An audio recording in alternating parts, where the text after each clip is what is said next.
ಬಾಬಾ ನೆನಪಿದ್ದಾರೆ. ಮುರಳಿ ದಿನಾಂಕ ಇದೆ 13/4/2024. ಬಾಬಾ ತಿಳಿಸ್ತಾ ಇದ್ದಾರೆ, ಮಧುರ ಮಕ್ಕಳೇ, ತಂದೆಯು 21 ಜನ್ಮಗಳಿಗಾಗಿ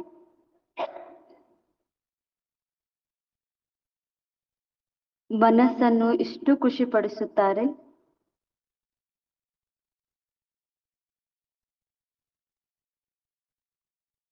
ಮನಸ್ಸನ್ನು ಇಷ್ಟು ಖುಷಿಪಡಿಸುತ್ತಾರೆ. ಅದರಿಂದ ನೀವು ಮನಸ್ಸಿನ ಖುಷಿಗಾಗಿ ಮೇಳ ಉತ್ಸವಗಳಿಗಾಗಿ ಹೋಗುವ ಅವಶ್ಯಕತೆ ಇರುವುದಿಲ್ಲ. ತಂದೆಯು 21 ಜನ್ಮಗಳಿಗಾಗಿ ಮನಸ್ಸನ್ನು ಇಷ್ಟು ಖುಷಿಪಡಿಸುತ್ತಾರೆ.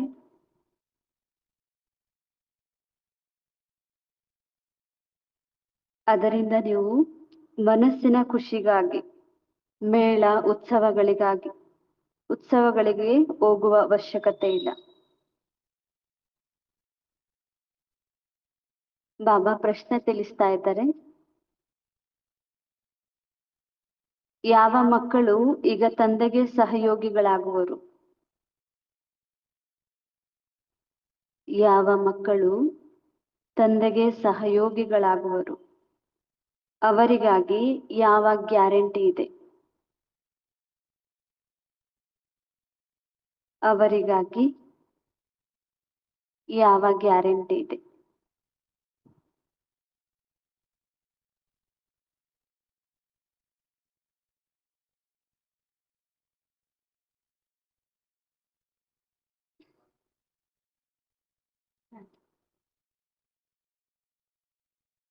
ಬಾಬಾ ಉತ್ತರದಲ್ಲಿ ತಿಳಿಸ್ತಾ ಇದ್ದಾರೆ, ಶ್ರೀಮತದನುಸಾರ ರಾಜಧಾನಿಯನ್ನ ಸ್ಥಾಪನೆ ಮಾಡುವುದರಲ್ಲಿ ಶ್ರೀಮತದನುಸಾರ ರಾಜಧಾನಿಯನ್ನು ಸ್ಥಾಪನೆ ಮಾಡುವುದರಲ್ಲಿ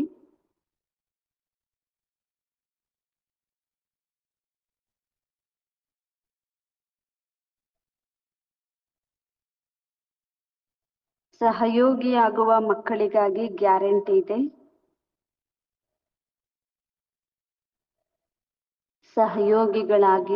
ಸಹಯೋಗಿಯಾಗುವ ಮಕ್ಕಳಿಗಾಗಿ ಗ್ಯಾರಂಟಿ ಇದೆ.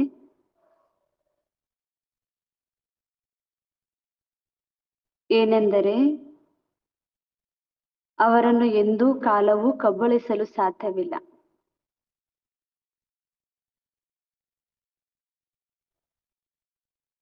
ಅವರನ್ನು ಎಂದೂ ಕಾಲವು ಕಬಳಿಸಲು ಸಾಧ್ಯವಿಲ್ಲ.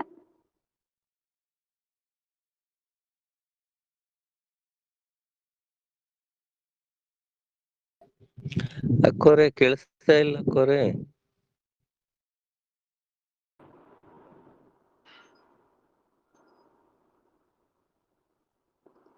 ಸಹಯೋಗಿ ಮಕ್ಕಳಿಗೆ ತಂದೆ ಮೂಲಕ ಇಂತಹ ಬಹುಮಾನ ಸಿಗುತ್ತದೆ. 21 ಪೀಳಿಗೆಯವರೆಗೆ ಅಮರರಾಗಿ ಬಿಡುತ್ತಾರೆ.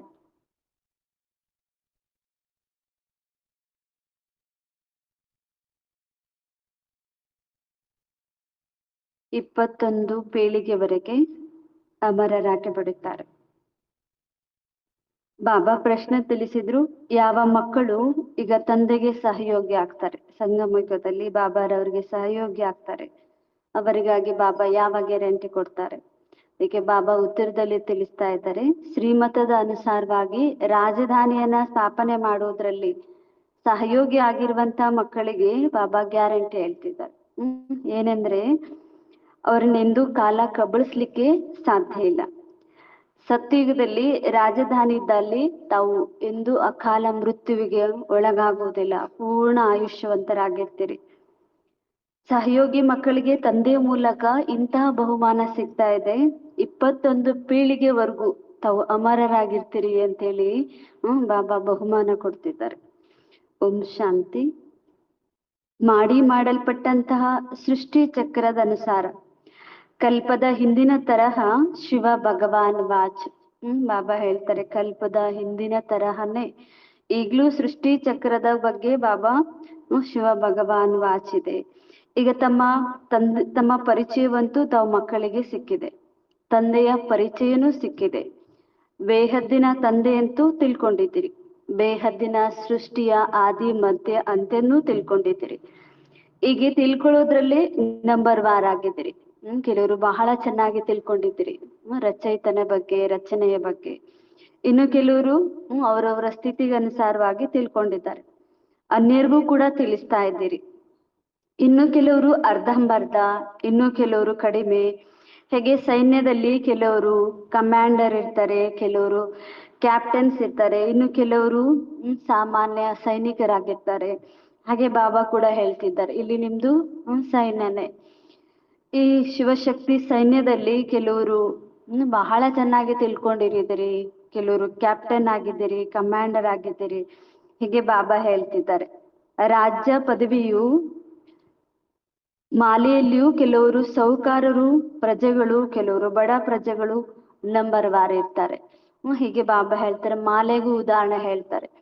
ಸೈನ್ಯದಲ್ಲೂ ಹೇಗೆ ನಂಬರ್ ವಾರ್ ಇರ್ತಾರೆ, ಹಾಗೆ ಮಾಲೆಯಲ್ಲಿ ಮಣಿಗಳು ಕೂಡ ನಂಬರ್ ವಾರ್ ಆಗಿರ್ತೀರಿ.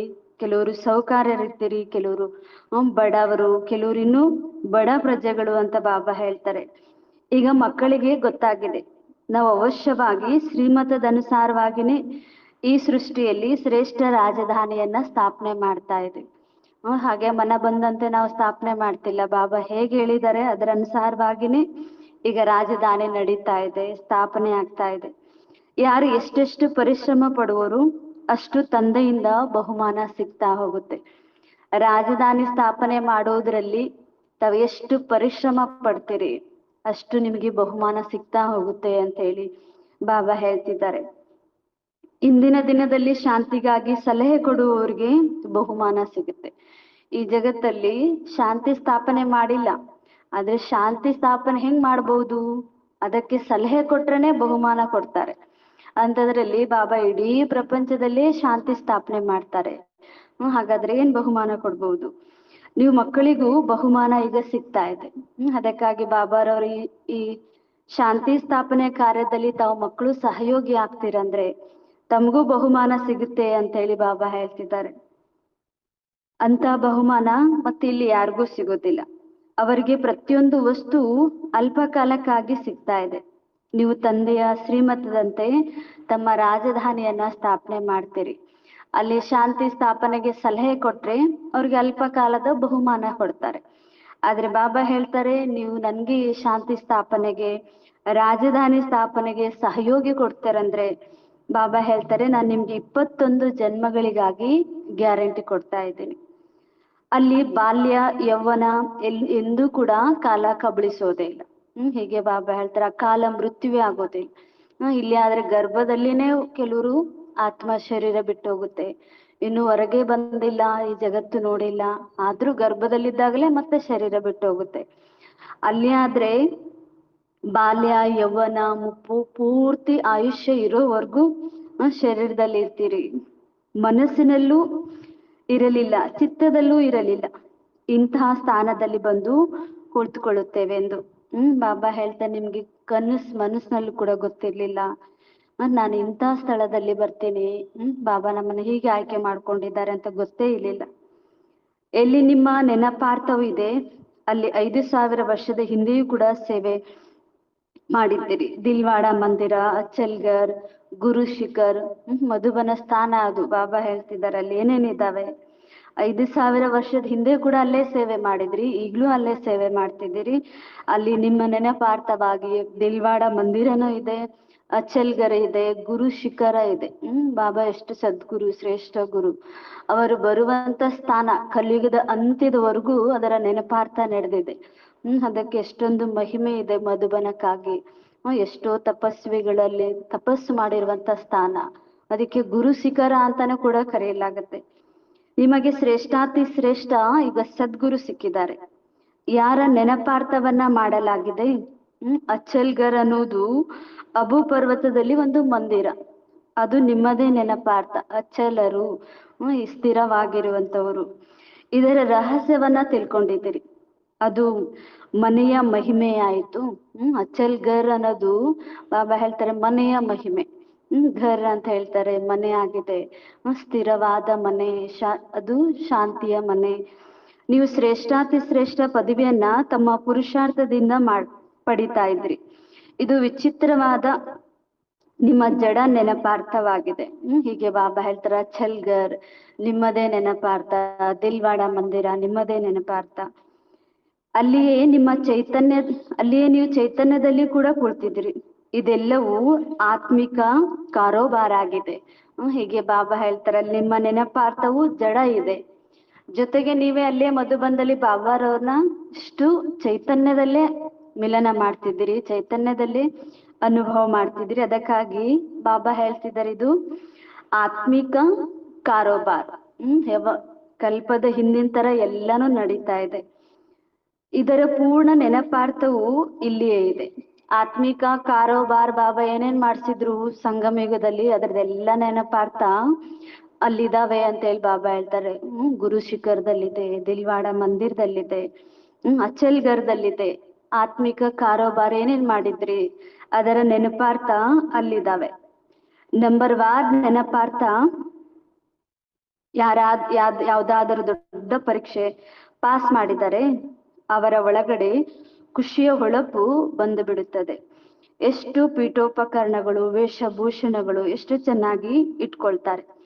ತಾವಂತೂ ವಿಶ್ವದ ಮಾಲೀಕರಾಗೋರಿದ್ದೀರಿ. ಈ ಜಗತ್ತಲ್ಲಿ ಏನಾದ್ರೂ ಯಾರಾದ್ರೂ ದೊಡ್ಡ ಪರೀಕ್ಷೆ ಪಾಸ್ ಮಾಡಿದ್ರೆ, IAS IPS ಹೀಗೆ ಏನಾದ್ರೂ ದೊಡ್ಡ ಪರೀಕ್ಷೆ ಪಾಸ್ ಮಾಡಿದ್ರೆ ಅವ್ರದ್ದು ಡ್ರೆಸ್ ಎಷ್ಟು ಬದಲಾಗತ್ತೆ, ಅವ್ರದ್ದು ಮನೆ ಬದಲಾಗತ್ತೆ, ಅವ್ರು ಬಳಸೋ ವಸ್ತುಗಳೆಲ್ಲವೂ ಬದಲಾಗ್ತವೆ, ಅವರ ಪೀಠೋಪಕರಣಗಳು ಬದಲಾಗ್ತವೆ, ಮುಖದಲ್ಲಿ ಎಷ್ಟು ಹೊಳಪು ಬರುತ್ತೆ, ಎಷ್ಟು ಧೈರ್ಯ ಬರುತ್ತೆ, ಎಷ್ಟು ಆತ್ಮವಿಶ್ವಾಸ ಅವರಲ್ಲಿ ಕಾಣಿಸ್ತಾ ಹೋಗುತ್ತೆ. ಹಾಗೆ ಬಾಬಾ ಹೇಳ್ತಾರೆ ಅವ್ರು ಒಂದು ಅಧಿಕಾರಿ ಆದ್ರೇನೆ ಇಷ್ಟೆಲ್ಲಾ ಹೊಳಪು ಕಾಣಿಸುತ್ತೆ. ಅಂಥದ್ರಲ್ಲಿ ತಾವು ಇಡೀ ವಿಶ್ವಕ್ಕೆ ಮಾಲೀಕರಾಗುವುದು. ನಿಮ್ಗೆ ಎಷ್ಟು ವೈಭವದ ಚಿನ್ನದ ಮಹಲ್ಗಳೇ ಇರ್ತದೆ, ವಿಶ್ವಕ್ಕೆ ಮಾಲೀಕ ಆಗಿರ್ತಾರೆ. ಹಾಗಾದ್ರೆ ನಿಮ್ಮ ಹೊಳಪು ಹೇಗಿರ್ಬೇಕು ಅಂತ ಬಾಬಾ ಕೇಳ್ತಿದ್ದಾರೆ. ನಿಮ್ಮೊಂದಿಗೆ ಹೋಲಿಕೆ ಮಾಡ್ಲಿಕ್ಕೂ ಯಾರಿಂದಲೂ ಸಾಧ್ಯ ಇಲ್ಲ. ಬಲೆ ಜಗತ್ನಲ್ಲಿ ಅಧಿಕಾರಿಗಳನ್ನ ಹೀಗಾಗ್ತೀನಿ ಇವ್ರಂಗಾಗ್ತೀನಿ ಹೋಲಿಕೆ ಮಾಡ್ಬೋದು. ಆದ್ರೆ ದೇವತೆಗಳಿಗೆ ಸಮಾನ ನಾನು ಆಗ್ತಿದ್ದೀನಿ ಹೋಲಿಕೆ ಮಾಡ್ಲಿಕ್ಕೆ ಯಾರಿಂದಲೂ ಕೂಡ ಸಾಧ್ಯ ಇಲ್ಲ. ಇದಂತೂ ಶಾಲೆ ಆಗಿದೆ. ಓದುವವ್ರನ್ನು ಸಹ ನೀವು ತಿಳ್ಕೊಂಡಿದ್ದೀರಿ, ಓದಿಸುವವ್ರನ್ನ ಕೂಡ ತಿಳ್ಕೊಂಡಿದ್ದೀರಿ. ಭಗವಾನ್ ವಾಚ್ ಭಕ್ತಿ ಮಾರ್ಗದಲ್ಲಿ ನೀವು ಯಾರನ್ನ ನೆನಪು ಮಾಡ್ತೀರಿ, ಪೂಜೆ ಮಾಡ್ತೀರಿ ಅವರ ಬಗ್ಗೆ ಅವ್ರಿಗಂತೂ ಗೊತ್ತೇ ಇರೋದಿಲ್ಲ. ಬಾಬಾ ಇಲ್ಲಿ ಯಾರು ಓದಿಸ್ತಾ ಇದ್ದಾರೆ ಅವರ ಬಗ್ಗೆ ಪೂರ್ಣ ಜ್ಞಾನ ಗೊತ್ತಿದೆ. ಯಾರು ಓದ್ತಾ ಇದ್ದೀರಿ, ಬಾಬಾ ಹೇಳ್ತಾರೆ ನಿಮ್ದು ಬಗ್ಗೆನೂ ನಿಮ್ಗೆ ಪೂರ್ಣ ಜ್ಞಾನ ಗೊತ್ತಾಗಿದೆ.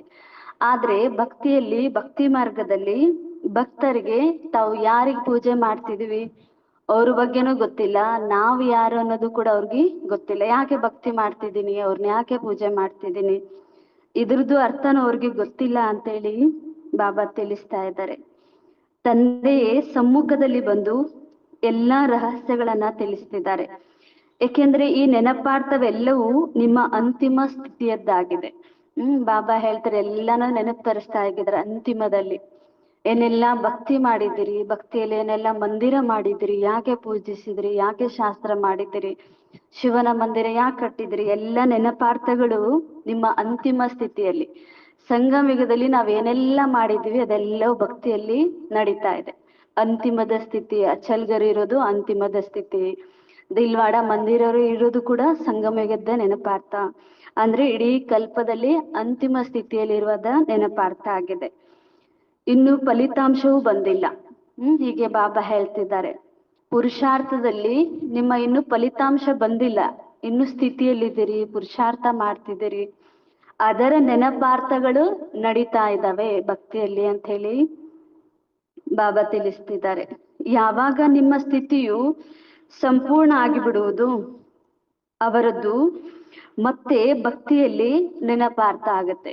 ಹೀಗೆ ಪುರುಷಾರ್ಥ ಮಾಡ್ತಿದ್ದೀರಿ, ಈಗ ನೆನಪಾರ್ಥಗಳೆಲ್ಲ ಮಾಡ್ತಿದ್ದೀರಿ. ಯಾವಾಗ ನೀವು ಸಂಪನ್ನ ಆಗ್ಬಿಡ್ತೀರಲ್ಲ ಅವಾಗ ನೀವು ಈ ಸಂಗಮಯುಗದಲ್ಲಿ ಏನೆಲ್ಲಾ ಮಾಡಿದ್ರಿ ಅದೆಲ್ಲವೂ ನೆನಪಾರ್ಥ ಆಗತ್ತೆ. ಸಂಪನ್ನ ಆದಾಗಲೇ ನಿಮ್ಮ ಪೂಜೆ ಆಗತ್ತೆ ಅಂತ ಹೇಳಿ ಬಾಬಾ ಹೇಳ್ತಿದ್ದಾರೆ. ಹೇಗೆ ರಕ್ಷಾ ಬಂಧನದ ಹಬ್ಬವಿದೆ, ಪೂರ್ಣ ರಕ್ಷಾ ಬಂಧನವನ್ನ ಕಟ್ಟಿಕೊಂಡಾಗ ನಮ್ಮ ರಾಜ್ಯ ಭಾಗ್ಯವನ್ನ ಪಡೆಯುತ್ತೇವೆ.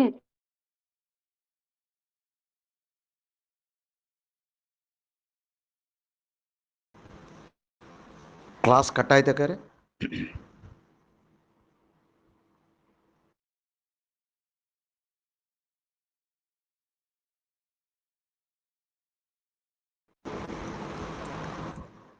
ಅಕ್ಕೋರೆ ಕ್ಲಾಸ್ ಕಟ್ಟಾಯ್ತು.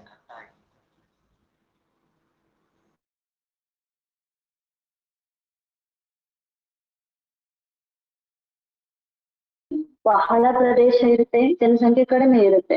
ಅವ್ರು ಜನಸಂಖ್ಯೆಯನ್ನ ವೃದ್ಧಿ ಮಾಡ ಅಂತ ದೇಶಗಳಲ್ಲಿ ಯಾರು ಹೆಚ್ಚಿನಾಗಿ ಮಕ್ಕಳಾಗ್ತಾರೋ ಅವ್ರಿಗೆ ಬಹುಮಾನ ಕೊಡ್ತಾರೆ.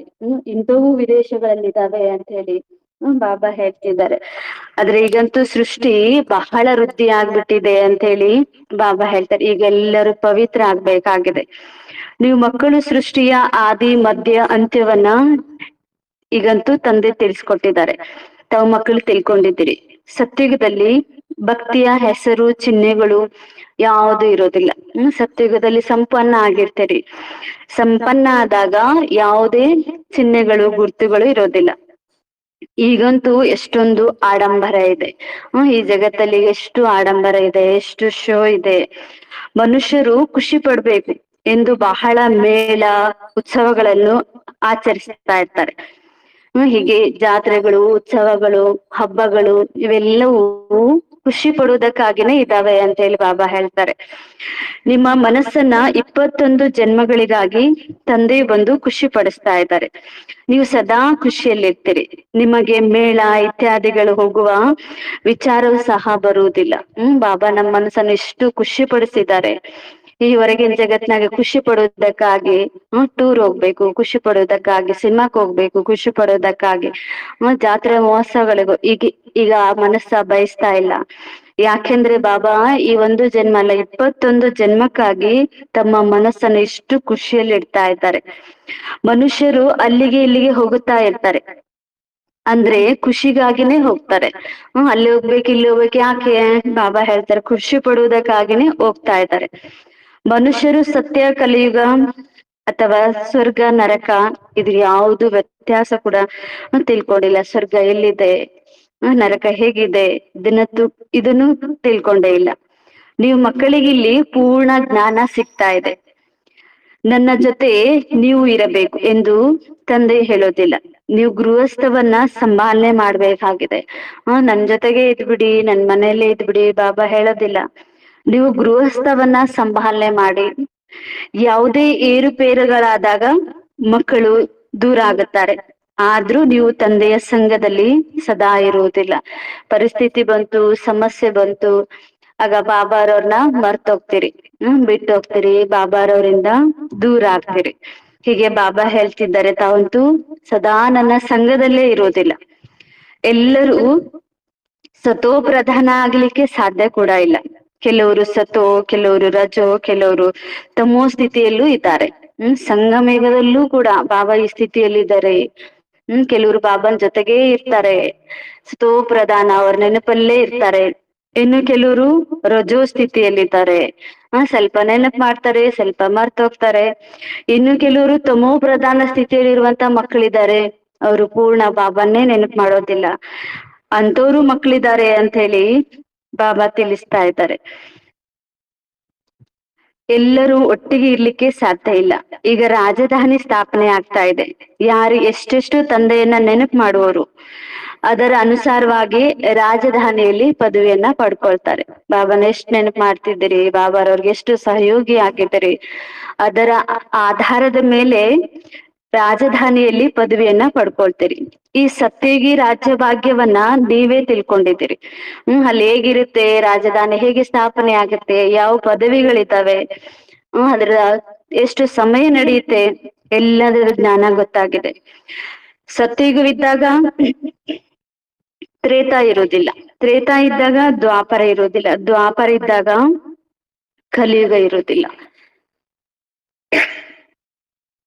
ಬಾಬಾ ತಿಳಿಸ್ತಾ ಇದ್ದಾರೆ ಹೀಗೆ ಒಂದು ಯುಗ ನಡಿಬೇಕಾದ್ರೆ ಇನ್ನೊಂದು ಯುಗಗಳು ಇರೋದಿಲ್ಲ ಅಂತೇಳಿ ಬಾಬಾ ಹೇಳ್ತಿದ್ದಾರೆ.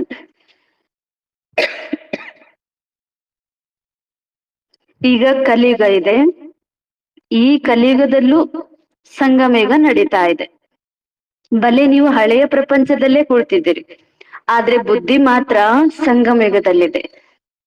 ಕೆಲ್ಸ, ಕಾರ್ಯ, ವ್ಯವಹಾರ ಎಲ್ಲ ಇರೋದು ಕಲಿಯುಗದಲ್ಲೇ, ಆದ್ರೆ ಬುದ್ಧಿ ಮಾತ್ರ ಇರುವುದು ಸಂಗಮೇಘದಲ್ಲಿ. ಹೀಗೆ ಬಾಬಾ ಹೇಳ್ತಾರೆ, ಸಂಗಮೇಘದಲ್ಲಿ ತಮ್ಮ ಮನಸ್ಸು ಬುದ್ಧಿ ಇದೆ. ಸಂಗಮೇಘವೆಂದು ಯಾವುದಕ್ಕೆ ಹೇಳಲಾಗುತ್ತೆ? ಈಗ ಅದನ್ನ ತಾವು ತಿಳ್ಕೊಂಡಿದ್ರಿ. ಬಾಬಾ ಹೇಳಿದ್ದಾರೆ ಸಂಗಮೇಘ ಅಂದ್ರೆ ಯಾವುದು. ಬಾಬಾನ ಈ ಸಂಗಮೇಘದ ಮಹತ್ವ ಎಷ್ಟು ಹೇಳಿದ್ದಾರೆ. ಪುರುಷೋತ್ತಮ ವರ್ಷ, ಪುರುಷೋತ್ತಮ ಮಾಸ, ಪುರುಷೋತ್ತಮ ದಿನ, ಈ ಪುರುಷೋತ್ತಮ ಸಂಗಮ ಯುಗವಾಗಿದೆ. ಹೀಗೆ ಬಾಬಾ ಹೇಳ್ತಿದ್ದಾರೆ, ಇದು ಪುರುಷೋತ್ತಮ ಇಡೀ ಕಲ್ಪಕವಾಗಿ ಹೋಲಿಕೆ ಮಾಡಿದ್ರೆ ವರ್ಷ ಆಗಿದೆ. ಪುರುಷೋತ್ತಮ ಮಾಸ ಹೇಗೆ ಆಚರಣೆ ಮಾಡ್ತೀರಿ ಹಾಗೆ ಇದು ಕೂಡ ಸಂಗಮ ಯುಗ ಅನ್ನೋದು ಪುರುಷೋತ್ತಮ ಯುಗ ಆಗಿದೆ.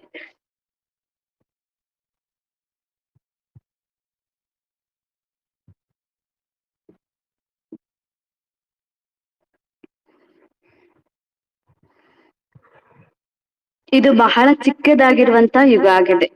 ನೀವು ಬಾಜೋಲಿ ಆಟವನ್ನ ಆಡುತ್ತೀರಿ, ಇದರಿಂದ ನೀವು ಸ್ವರ್ಗದಲ್ಲಿ ಹೋಗುವವರಿದ್ದೀರಿ. ಹೀಗೆ ಬಾಬಾ ಹೇಳ್ತಾರೆ, ಈಗ ಸಂಗಮ ಯುಗ ಇದೆ. ಹೀಗೆ ಬಾಜೋಲಿ ಆಟದಲ್ಲಿ ಒಂದು ಜೋಕಾಲಿಯಲ್ಲಿ ಕೆಳಗ್ ಬಂದಿದ್ದು ಮೇಲೆ ಹೋಗ್ಲೇಬೇಕಾಗತ್ತೆ. ಹಾಗೆ ಈಗ ಸಂಗಮ ಯುಗದಿಂದ ನೆಕ್ಸ್ಟ್ ಸತ್ಯುಗ ಬರಲಿದೆ, ಸ್ವರ್ಗ ಬರಲಿದೆ. ಈಗ ಅಲ್ಲಿಂದ ನೆಕ್ಸ್ಟ್ ಬರುವಂತ ಯುಗದಲ್ಲಿ ಹೋಗ್ತಾ ಇದ್ರಿ, ಸ್ವರ್ಗಕ್ಕೆ ಹೋಗ್ತಾ ಇದ್ರಿ. ಬ್ರಹ್ಮ ತಂದೆಯು ನೋಡುತ್ತಿದ್ದಾರೆ. ಹೇಗೆ ಸಾಧುಗಳು ಅಥವಾ ಕೆಲವರು ಬಾಜೋಲಿ ಆಟವನ್ನ ಆಡುತ್ತಾ ಆಡುತ್ತಾ ಯಾತ್ರೆಯಲ್ಲಿ ಹೋಗುತ್ತಾರೆ, ಬಹಳ ಕಠಿಣ ಪರಿಶ್ರಮ ಪಡುತ್ತಾರೆ. ಇದರಲ್ಲಿ ಕಠಿಣತೆಯ ಮಾತೇ ಇಲ್ಲ. ಹೀಗೆ ಬಾಬಾ ಹೇಳ್ತಾರೆ, ಬ್ರಹ್ಮ ತಂದೆ ತಮ್ಮ ಅನುಭವದಲ್ಲಿ ಹೇಳ್ತಿದ್ದಾರೆ, ಸಾಧು ಸಂತರು ನೋಡಿದ್ದಾರೆ. ಈ ಏರುಪೇರಿನ ಆಟದಲ್ಲಿ ಕೆಲವರು ಸಾಧು ಸಂತರು ಕೂಡ ಯಾತ್ರೆಯಲ್ಲಿ ಹೊರಟೋಗ್ಬಿಡ್ತಾರೆ. ಇಷ್ಟು ಚೆನ್ನಾಗಿ ಸ್ಥಿತಿ ಇಟ್ಕೊಳ್ತಾರೆ. ಹೀಗೆ ತಮ್ಮದೇ ಆದ ಯಾತ್ರೆಯನ್ನ ಮಾಡ್ತಾರೆ, ಬಹಳ ಪರಿಶ್ರಮ ಕೂಡ ಪಡ್ತಾರೆ. ಆದ್ರೆ ಬಾಬಾ ಹೇಳ್ತಿದ್ರೆ, ಇಲ್ಲಿ ಯಾವುದೇ ಕಠಿಣದ ಮಾತಿಲ್ಲ, ಇಲ್ಲಿ ಸಹಜ ಮಾತುಗಳಿದೆ. ಇಲ್ಲಿ ಕೇವಲ ಯೋಗ ಬಲದ್ದೇ ಮಾತಾಗಿದೆ. ಅಲ್ಲಿ ಹಾಗೆ ತೀರ್ಥಯಾತ್ರೆ, ಸಾಧು ಸಂತರು ಇಲ್ಲೆಲ್ಲ ಮೇಳಗಳಾಗ್ತವೆ, ಹೊರಟೋಗ್ತಾ ಇರ್ತಾರೆ. ಹಾಗೆ ಬಾಬಾ ಹೇಳ್ತಾರೆ, ಇಲ್ಲಿ ಆದ್ರೆ ಕೇವಲ ನೆನಪಿನ ಬಲದಲ್ಲಿ ಇರ್ಬೇಕಾಗಿದೆ, ನೆನಪಿನ ಯಾತ್ರೆಯಲ್ಲಿ ಇರ್ಬೇಕಾಗಿದೆ. ನೀವು ಮಕ್ಕಳಿಗೆ ಕಠಿಣವನಿಸುತ್ತದೆಯಾ? ಸಾಧು ಸಂತರು ಆದ್ರೆ ಎಲ್ಲೆಲ್ಲಿ ಮೇಳಗಳಾಗ್ತವೆ, ಎಲ್ಲೆಲ್ಲಿ ಉತ್ಸವಗಳಾಗ್ತವೆ, ಅಲ್ಲೆಲ್ಲಿ ಹೋಗ್ತಾನೆ ಇರ್ತಾರೆ. ಒಂದ್ ಕಡೆ ಅವ್ರದ್ದು ನೆಲೆ ಇರೋದಿಲ್ಲ. ಆದ್ರೆ ನೀವು ಮಕ್ಕಳಿಗಾದ್ರೆ ನೆನಪಿನ ಯಾತ್ರೆ ಎಲ್ಲಿದ್ರಿ, ಎಲ್ಲಿ ಹೋಗ್ಬೇಕಾಗಿಲ್ಲ, ಎಲ್ಲಿ ಉತ್ಸವಗಳಿಗೆ ಹೋಗ್ಬೇಕಾಗಿಲ್ಲ, ಮೇಳಗಳಿಗೆ ಅಲಿದಾಡ್ಬೇಕಾಗಿಲ್ಲ, ಪಾದಯಾತ್ರೆ ಹೋಗ್ಬೇಕಾಗಿಲ್ಲ. ಹಾಗಾದ್ರೆ ಇದ್ದಲ್ಲಿನೇ ಬಾಬಾ ನೆನಪು ಮಾಡೋದು ಕಠಿಣನ ಅಂತ ಬಾಬಾ ಕೇಳ್ತಿದ್ದಾರೆ. ಹೆಸರಂತೂ ಬಹಳ ಸಹಜ ಇದೆ ಎಂದು ಇಟ್ಕೊಂಡಿದ್ರಿ, ಯಾಕೆಂದ್ರೆ ಇದನ್ನ ಕೇಳಿ ಯಾರು ಹೆದರ್ಬಾರ್ದು. ಬಾಬಾ ಹೇಳ್ತಾರೆ, ಸಹಜ ರಾಜಯೋಗ. ಎಷ್ಟು ಈಸಿಯಾಗಿ ಎಲ್ಲಾ ಕೆಲ್ಸ ಕಾರ್ಯ ಮಾಡ್ತಾ ಮನೆಯಲ್ಲೇ ಇರ್ತಾ ಬಾಬಾ ನೆನಪು ಮಾಡೋದು ಎಷ್ಟು ಈಸಿ. ಆದ್ರೆ ಮನುಷ್ಯರು ಹೆಸರು ಕೇಳಿ ಹೆದರ್ಬಾರ್ದು ಅಂತಾನೆ ಸಹಜ ಅನ್ನುವಂತ ಹೆಸರು ಕೂಡ ಇಟ್ಕೊಂಡಿದ್ದೀರಿ. ಬಹಳ ಸಹಜ ಇದೆ ಇದು ಮಾರ್ಗ ಅಂತ ಹೇಳಿ ಬಾಬಾ ಹೇಳ್ತಿದ್ದಾರೆ. ಬಾಬಾ ನಾವು ಯೋಗದಲ್ಲಿ ಇರ್ಲಿಕ್ಕೆ ಆಗೋದಿಲ್ಲ ಎಂದು ಹೇಳುತ್ತಾರೆ. ಆದ್ದರಿಂದ ತಂದೆಯು ಇನ್ನೂ ಹಗುರ ಮಾಡಿ ಹೇಳುತ್ತಾರೆ, ಮಕ್ಕಳು ಇದು ತಂದೆಯ ನೆನಪಾಗಿದೆ. ಸಹಜ ರಾಜಯೋಗ ಅಂದ್ರೆ ಇನ್ನೂ ಕಷ್ಟ ಆಗುತ್ತೆ ಅನ್ಸಿದ್ರೆ, ಬಾಬಾ ನಮ್ಗೆ ಈ ಯುಗದಲ್ಲಿ ಇರೋದು ಕಷ್ಟ ಅನ್ಸುತ್ತೆ ಅಂದ್ರೆ ಬಾಬಾ ಇನ್ನೂ ಸಹಜ ಮಾಡಿ ಹೇಳ್ತಾರೆ, ಇನ್ನೂ ಹಗುರ ಮಾಡಿ ಹೇಳ್ತಾರೆ, ಮಕ್ಕಳೇ ಇದು ತಂದೆಯ ನೆನಪಾಗಿದೆ. ಹೇಗೆ ಮನೆಯಲ್ಲಿರುವ ಮಕ್ಕಳು ತಂದೆ ತಾಯಿಗಳನ್ನ ಎಷ್ಟು ಈಸಿಯಾಗಿ ನೆನಪು ಮಾಡ್ತಾರೋ, ಹಾಗೆ ಶಿವಬಾಬಾರವರು ಕೂಡ ನಾನ್ ನಿಮ್ ತಂದೆ ಆಗಿದ್ದೇನೆ, ತಂದೆ ನೆನಪು ಮಾಡೋದ್ರಲ್ಲಿ ಏನ್ ಕಠಿಣ ಇದೆ, ಏನ್ ಪರಿಶ್ರಮ ಇದೆ ಅಂತ ಬಾಬಾ ಕೇಳ್ತಾರೆ. ಎಲ್ಲಾ ವಸ್ತುಗಳನ್ನ ನೆನ್ಪಿಡ್ಲಾಗತ್ತೆ. ತಮಗೇನೇನ್ ವಸ್ತುಗಳು ಬೇಕು ಎಲ್ಲ ನೆನ್ಪಿಟ್ಕೊಳ್ತೀರಿ. ಇಂಥ ಡ್ರೆಸ್ಸು, ಇಂಥ ಪೆನ್ನು, ಇಂಥ ಪುಸ್ತಕ, ನಂದು ಇದು ವಸ್ತು.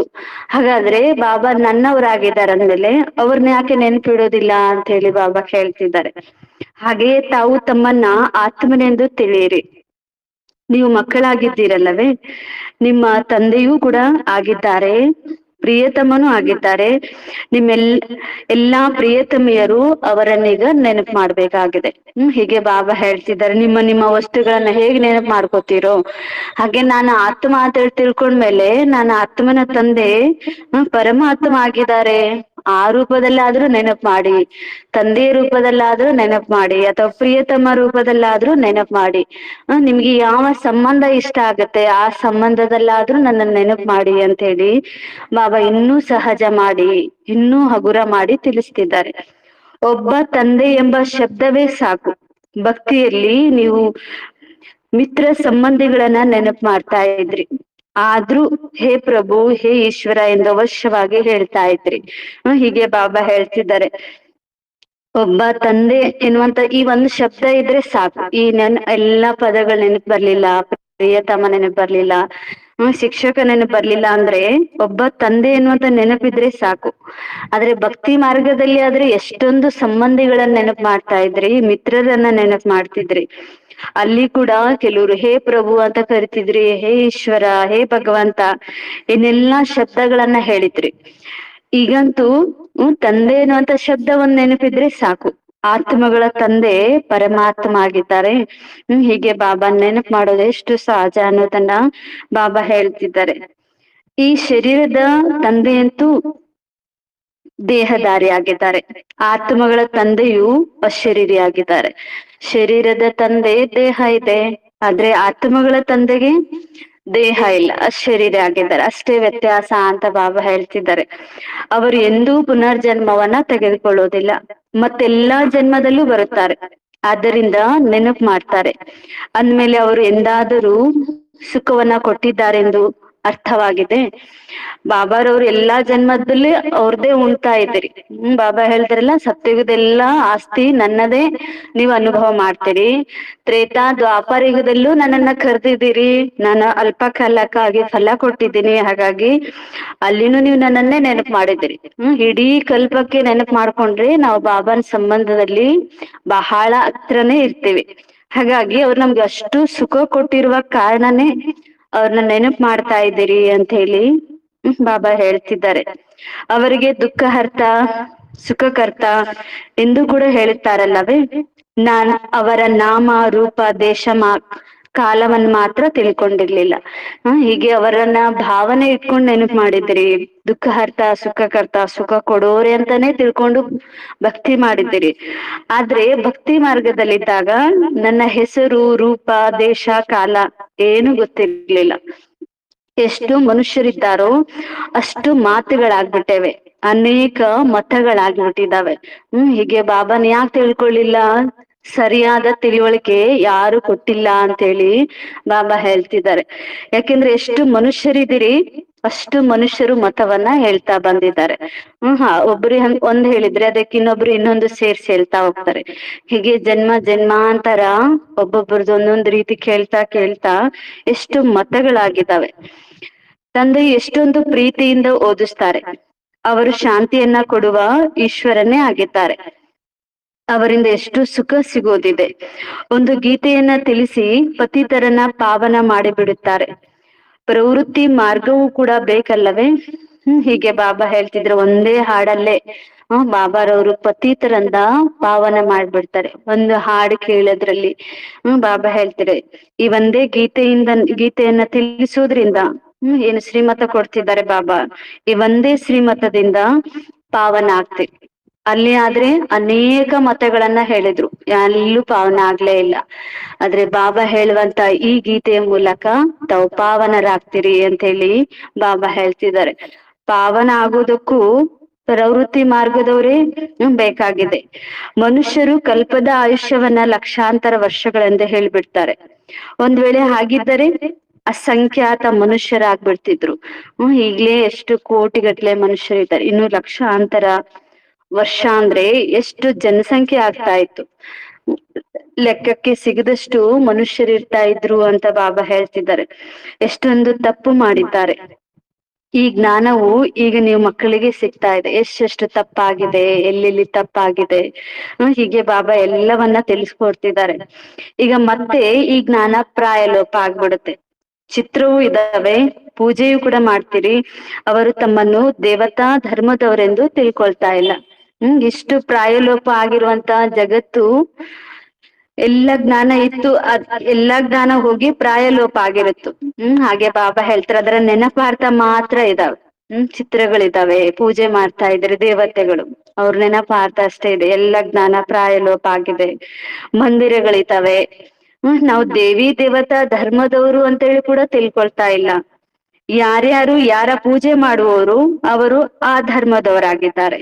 ಕ್ರಿಸ್ತನನ್ನ ಪೂಜೆ ಮಾಡುವವರು ಕ್ರಿಶ್ಚಿಯನರಾಗ್ತಾರೆ, ಬುದ್ಧನನ್ನ ಪೂಜೆ ಮಾಡೋರು ಬೌದ್ಧಿಗಳಾಗ್ತಾರೆ. ಹಾಗೆ ದೇವಿ ದೇವತೆಗಳನ್ನ ಪೂಜೆ ಮಾಡೋರು ದೇವತಾ ಧರ್ಮದವರಾಗ್ತಾರೆ. ಹೀಗೆ ಬಾಬಾ ಹೇಳ್ತಾರೆ, ಯಾರು ಯಾರನ್ನ ಪೂಜೆ ಮಾಡ್ತಿದಾರೋ ಅದೇ ಧರ್ಮದವರೇ ಆಗ್ತಾರೆ. ಹಾಗಾದ್ರೆ ಭಾರತವಾಸಿಗಳು ದೇವಿ ದೇವತೆಗಳನ್ನ ಪೂಜೆ ಮಾಡ್ತಾರೆ ಅಂದ್ರೆ ಅರ್ಥ ಅವರು ದೇವತಾ ಧರ್ಮದವರೇ ಅಂತ ಹೇಳಿ ಬಾಬಾ ಹೇಳ್ತಿದ್ದಾರೆ. ಅವರು ನಾವು ಆದಿ ಸನಾತನ ದೇವಿ ದೇವತಾ ಧರ್ಮದವರಾಗಿದ್ದೇವೆಂದು ತಿಳ್ಕೊಂಡಿಲ್ಲ. ಅವರದ್ದೇ ವಂಶಾವಳಿಯಾಗಿದೆ. ಬಾಬಾ ಹೇಳ್ತಿದ್ದಾರೆ ದೇವಿ ದೇವತಾ ಧರ್ಮ, ಇದನ್ನ ಬದಲಾಗಿ ಆದಿ ಸನಾತನ ಹಿಂದೂ ಧರ್ಮ ಅಂತ ಹೇಳ್ತಾರೆ. ಆದ್ರೆ ಬಾಬಾ ಹೇಳ್ತಾರೆ ಆದಿ ಸನಾತನ ದೇವಿ ದೇವತಾ ಧರ್ಮ. ಈ ದೇವಿ ದೇವತಾ ಎನ್ನುವಂತ ಪದವನ್ನೇ ತೆಗ್ದಾಕ್ಬಿಟ್ಟಿದ್ದಾರೆ. ಹೀಗೆ ತಾವು ಕೂಡ ಇವರ ವಂಶಾವಳಿನೇ, ದೇವಿ ದೇವತಾ ಧರ್ಮದ ವಂಶಾವಳಿಗಳನ್ನೇ ಆಗಿದ್ದೀರಿ. ನೀವು ಪಾವನರಾಗಿದ್ರಿ, ಈಗ ತಮೋ ಪ್ರಧಾನ ಆಗಿದ್ರಿ. ದೇವಿ ದೇವತಾ ವಂಶದವರೇ ಪಾವನರು, ಈಗ ಎಷ್ಟೊಂದು ತಮೋ ಪ್ರಧಾನ ಆಗಿದ್ರಿ. ಈಗ ಬಾಬಾ ಬಂದು ಮತ್ತೆ ಅದೇ ದೇವಿ ದೇವತಾ ಧರ್ಮದವರನ್ನಾಗಿ ಸತೋ ಪ್ರಧಾನರನ್ನಾಗಿ ಮಾಡ್ತಿದ್ದಾರೆ. ಗಂಗಾ ಸ್ನಾನ ಮಾಡುವುದ್ರಿಂದ ಯಾರು ಪಾವನ ಆಗೋದಿಲ್ಲ. ಅವರು ಯಾವಾಗ ಬಂದರು, ಮಾರ್ಗವನ್ನ ತಿಳಿಸಿದರು, ಆಗಲೇ ಪಾವನರಾಗ್ತಿರಿ. ಶಿವಬಾಬಾ ಯಾವಾಗ ಬರ್ತಾರೆ, ಯಾವಾಗ ಈ ಒಂದು ಸತ್ಯ ಗೀತೆಯನ್ನ ತಿಳಿಸ್ತಾರೆ, ಆಗ ನೀವು ಪಾವನರಾಗ್ತಿರಿ. ತಂದೆಯನ್ನ ಕರೀತಾ ಇದ್ದಾರೆ, ಆದ್ರೆ ಏನನ್ನು ಕೂಡ ತಿಳ್ಕೊಂಡಿಲ್ಲ. ಎಲ್ಲ ಭಕ್ತಿ ಭಾವದಿಂದ ಕರೀತಿದ್ದಾರೆ, ಕೂಗ್ತಿದ್ದಾರೆ, ಆದ್ರೆ ಅವ್ರ ಬಗ್ಗೆ ಯಾವ ತಿಳುವಳಿಕೆನೂ ಇಲ್ಲ. ಹೇ ಪತಿತ ಪಾವನ ತಂದೆಯೇ, ಬಂದು ನಮ್ಮನ್ನ ಪಾವನ ಮಾಡಿ ಎಂದು ಕರ್ಮೇಂದ್ರಿಯಗಳ ಮೂಲಕ ಆತ್ಮ ಕರೀತಾ ಇದೆ. ಬಲೆ ತಿಳ್ಕೊಂಡಿಲ್ಲ, ಅವ್ರು ಹೇಗಿದ್ದಾರೆ ಅಂತ ಗೊತ್ತಿಲ್ಲ, ಆದ್ರೆ ಕರೀತಾ ಇದೆ ಆತ್ಮ, ಕರ್ಮೇಂದ್ರಿಯಗಳ ಮೂಲಕ ಕೂಗ್ತಾ ಇದೆ. ಸತ್ಯುಗದಲ್ಲಿ ಬಾಬಾ ತಿಳಿಸ್ತಾ ಇದ್ದಾರೆ, ಈಗಂತೂ ಎಲ್ಲರೂ ಪತಿತರಾಗಿದ್ದಾರೆ, ಕಾಮಚಿತೆಯಲ್ಲಿ ಸುಡ್ತಾ ಇದ್ದಾರೆ.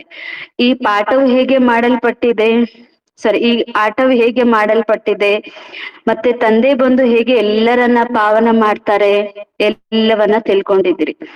ತಂದೆಯು ಸಂಗಮಯುಗದಲ್ಲೇ ಈ ನಾಟಕವನ್ನ ತಿಳಿಸ್ಕೊಡ್ತಿದ್ದಾರೆ. ಬಾಬಾ ಸಂಗಮಯುಗದಲ್ಲೇ ಬಂದು ಇಡೀ ನಾಟಕದ ಎಲ್ಲಾ ಜ್ಞಾನವನ್ನ ತಿಳಿಸ್ತಾ ಇದ್ದಾರೆ. ಇದನ್ನ ಮತ್ಯಾರೂ ಕೂಡ ತಿಳಿದಿಲ್ಲ. ಈ ರಚನೆಯ ಆದಿ ಮಧ್ಯ ಅಂತ್ಯವೇನಿದೆ, ಇದರ ಕಾಲಾವಧಿ ಎಷ್ಟು ಎಂದು ತಾವು ಮಕ್ಕಳೇ ತಿಳ್ಕೊಂಡಿದ್ರಿ. ನಾಟಕದ ಆದಿ ಹೇಗಿದೆ, ಅಲ್ಲಿ ಯಾರ ಪಾತ್ರ ಅಭಿನಯ ಮಾಡ್ತಾರೆ, ಮಧ್ಯ ಹೇಗಿದೆ, ಮಧ್ಯದಲ್ಲಿ ಯಾರ ಪಾತ್ರ ಅಭಿನಯ ಮಾಡ್ತಾರೆ, ಅಂತ್ಯದಲ್ಲಿ ಈ ನಾಟಕ ಹೇಗ್ ನಡೆಯುತ್ತೆ, ಅಲ್ಲಿ ಯಾರು ಬರ್ತಾರೆ, ಯಾರ ಪಾತ್ರ ಇದೆ, ಎಲ್ಲವನ್ನ ತಿಳ್ಕೊಂಡಿದ್ದೀರಿ. ಅವರೆಲ್ಲರೂ ಈಗ ಬಾಬಾ ಹೇಳ್ತಿದ್ದಾರೆ ಕ್ಷೂದ್ರರಾಗಿದ್ದಾರೆ, ನೀವು ಮಾತ್ರ ಬ್ರಾಹ್ಮಣರು.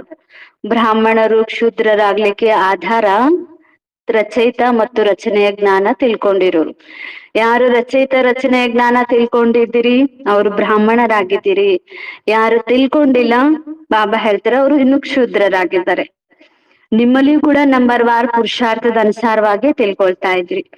ಯಾರಾದರೂ ತಪ್ಪು ಮಾಡಿದರೆ ಅವರ ರಿಜಿಸ್ಟರ್ ನಿಂದ ಇವರು ವಿದ್ಯಾಭ್ಯಾಸ ಕಡಿಮೆ ಮಾಡುತ್ತಿದ್ದಾರೆಂದು ತಿಳಿಯುತ್ತದೆ.